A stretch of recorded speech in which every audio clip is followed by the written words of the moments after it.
I'm Sandy Peterson, and this is my son Grant, one of the more experienced players of Cthulhu Wars.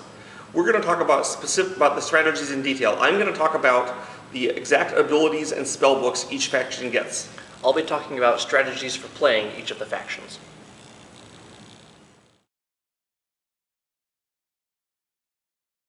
Alright, Yellow Sign. Yellow Sign begins with 6 cultists and a gate in Europe. Now, their whole faction revolves around a thing called desecration. And this is what a desecration marker looks like. And they get laid down in various areas on the map as you go around. Alright, now the desecration markers don't harm enemy players in any way. They only benefit you. Of course, because they benefit you, other players may try to stop you from laying them down. But once you get one down, it never goes away. It stays there forever. It's your little perk. Now, your special ability you have is that if you have a unit in an area with a desecration, during gather power, you earn 1 extra power. So for example, if this was your setup, you'd earn 6 power for your cultist, 2 for the gate, 1 for that desecration, and 1 for this desecration, for a total of 10 power. Late in the game, if people have let you desecrate unchecked, you can end up with a lot of power. Also, because of things we'll get into later on, it's really easier for you to capture enemy cultists. I once had a game in which Yellow Sign had 27 power because they'd captured 4 cultists and they have a whole bunch of Elder Sign, or a whole bunch of desecrations. It was really great. So desecrate. Now, their units, of course, have the mighty cultist, which is the same as everyone else's. They have an undead, which I think is pretty adorable because you can see he's kind of trying to do the cultist gesture, but he doesn't quite remember how to do it. So the undead cost 1 point to summon, and their combat value is 1 less than the total number of undead in an area. So for example, 1 undead in this area would have a total combat value of 0. If you had 3 undead in the area, their total combat value would be 2, because it's 3 minus 1 is 2. That's be the combat value. Now, their other unit, monster, is the Beki. Now, Beki have a cost 2 to summon, although actually, for both Beki and undead, usually Yellow Sign is going to get them for free using the technique I'll describe later on. Now, the Beki nominally costs 2, and its combat value is 1 more than the number of Beki in an area. So 1 Beki by himself has a combat value of 2, 1 plus 1. If you have 2 Beki in an area, they'll have a combat value of 3, which is 2 plus 1.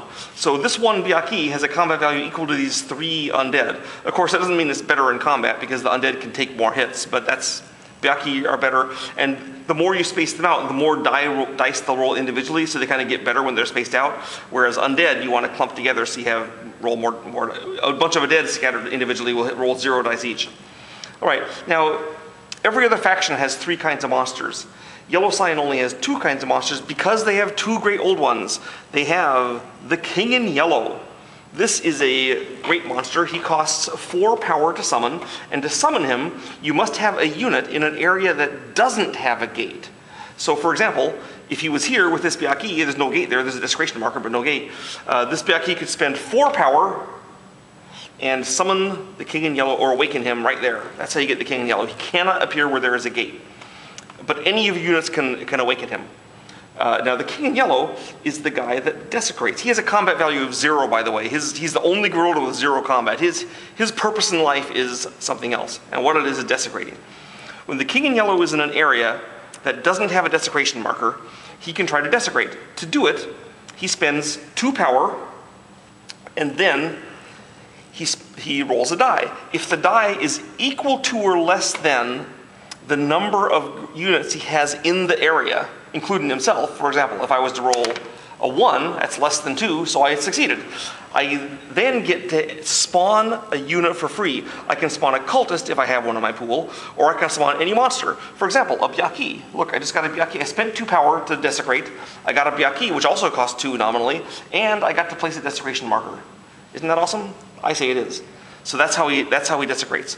If you fail the die roll and don't manage to place a desecration marker, you still get the monster. So if I'd rolled a 4 with 2 monsters there, I could still place another Beki, or I could place an undead, or if I had a cultist, I can place that. So I still get a free unit. So even if you fail a desecration, you get a booby prize. Recording, and you're ready when you are.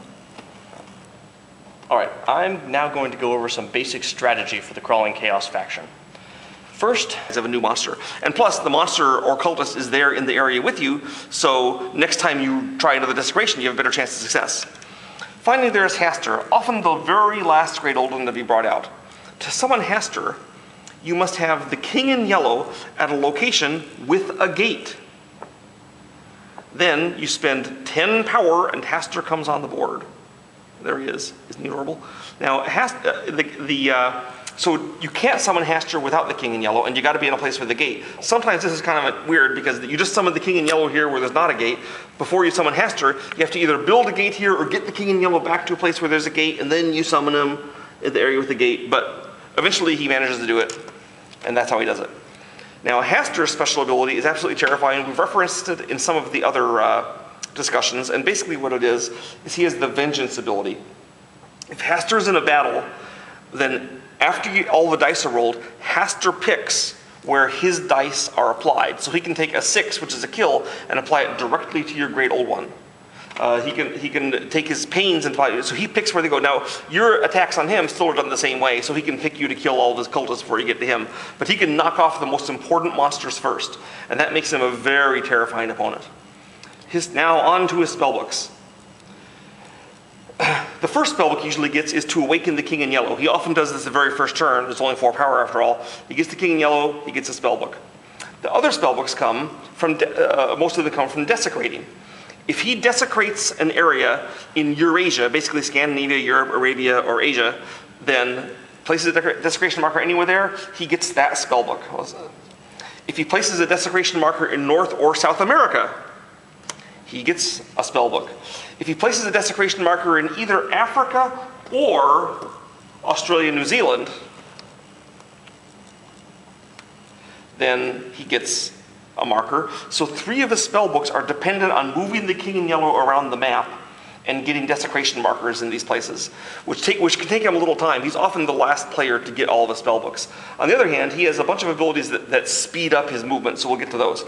Next, he has the ability, the spellbook of, as your only action for a round, spend 2 of your doom points. So you take your marker on the doom track, move it back 2, doesn't cost any power, and you get this. So obviously you have to wait for that until you got a few doom points, you feel you can expend it.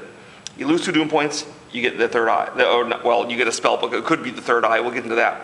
And the final spellbook, as always, is Awaken Hastur. So he has 2 spellbooks for awakening Great Old Ones, because he's got 2 of them, and that's where we go. Now, what the spellbooks do.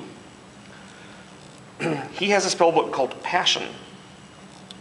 This spellbook works on cultists. When one of your cultists is captured by an enemy monster or killed in a battle, you gain 1 power. So you can, even if you're out of power and someone kills a cultist or captures them, you can get a power and then you're back able to play again. Let me give you, now, it only works on actual combat kills and captures. So for example, if a Night Gaunt were to abduct your cultist before a battle, that's not a kill, it's an abduction, so you wouldn't get a power for that. Likewise, if Cthulhu was to perform his devour action before a battle, and he devoured a cultist, you wouldn't get a power because the cultist was devoured, not killed or pained.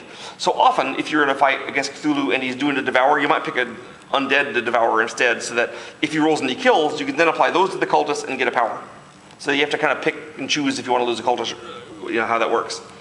Okay, next we have the Screaming Dead. This is an ability of the King in Yellow.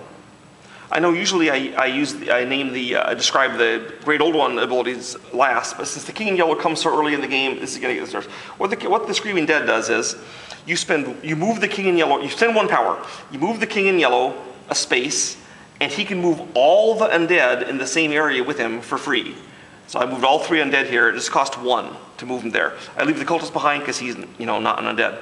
Then after I do the Screaming Dead, I can immediately, if I want, do a second different action. So I could try to desecrate this, or I could then move the cultist as my second action, or I could summon a monster back here in Europe, or whatever I want. I can do 1 other action, so I get 2 actions in a row after I do the Screaming Dead. If I wanted to move 2 spaces, I could use Screaming Dead to move 1 space, taking all the undead, then spend another point to move the king by himself to South America. He can't take the undead this time because second action can't be the Screaming Dead, but if you needed him to be somewhere fast, that would do it. Okay, that's the Screaming Dead. We have Zinga. Zinga is an ability for the undead. If you have an undead in an area that has an enemy cultist, even on a gate, you can spend 1 power and transform that cultist into one undead. This is kind of nice because you can do it. You can't capture cultists normally, obviously, if they have like Great Old Ones or whatever there. But you can Zingaya someone and spend your 1 point turn undead, even with the Great Old One standing right there staring you in the face. Okay, he might take vengeance on you, but he can't stop you from getting his cultist. This gives you more undead, which are always useful for the king in yellow because it gives him a larger undead army to walk around the map. Note also that the large undead army he has with Screaming Dead makes it much easier to desecrate because for example, if he has 3 guys, he walks here to South America, he has 4 people there, so his chance of doing a desecration is 4 or less on the die. That's way better. Next, Shriek of the Beki. Shriek of the Beki costs 1 point. It lets you move any or all Beki you have on the map to any land area. For example, I can spend 1 point and move this Beki to here. Or I can spend 1 point and move all 3 of these Beki to here. I can't move them to a sea area, but it's 1 point and they can teleport across the board. Like this wouldn't be a very impressive move that I just showed there, but I could take in all my Beki and move them to here. Or I could move them to here where all these blue guys are hanging out, left over from the last description. And then they are just sitting there looking at these Beki. So you can move all across the map. It's a very handy move. You can use it defensively too. If the king in yellow is somewhere here and Cthulhu decides he wants to come try to eat him because that's what Cthulhu does, you can shriek your Beki there, and suddenly, not only are you rolling more dice, but you have a lot more units that he's got to hack his way through the underbrush before he gets to the king in yellow. Okay. Next we have 2 abilities for Hastur. First is the Third Eye. If Hastur is in play, this affects desecrations. If you can, 2 things happen. First is, you can now do a desecration for only 1 power instead of 2. So they're half cost. This is obviously good. The second thing that happens is, if you want, when you do a successful desecration, you can immediately spend an extra power and get an Elder Sign. So you can either do a desecration for 1 point for half price, or you can do it for the normal price and get an Elder Sign, which is frankly awesome. So this is in fact, later in the game, this is often a major way of getting Elder Signs for Hastur. His final ability is, well, not the final one, but the one I'm trying, is He Who Is Not to Be Named. This, you take Hastur and he immediately teleports to anywhere on the map where there is a cultist. The idea is that the cultist said his name. So, for example, he could teleport here where this cultist is. He can teleport to his own area where his cultists are. Okay, or go to anything else. After he teleports, he can immediately take a second different action. Now, just to clarify, you can't take, the Screaming Dead also gives you 2 actions in a row. You can't take Screaming Dead and then do He Who Is Not to Be Named, or vice versa. You can't do those as second actions. So these are separate. But he could move there and then, for example, immediately Shriek of the Beki, his Beki there to give him a little guardian. Okay, or he could go there and recruit a cultist, or he can go there and capture a cultist, or he can go there and immediately declare combat, whatever he wants. So He Who Is Not to Be Named gives Hastur a lot of flexibility. He can appear anywhere on the map suddenly and beat. And of course, the terrifying thing for him is that since his combat ability is that he can kill enemy Great Old Ones. Well, he can kill anything. He just picks where the dice go. But he can pick to kill your Great Old One. Oh, almost forgot. Hastur's combat factor is equal to where the Ritual of Annihilation cost is. So it ranges from 6 to 10. And that is all about the yellow sign.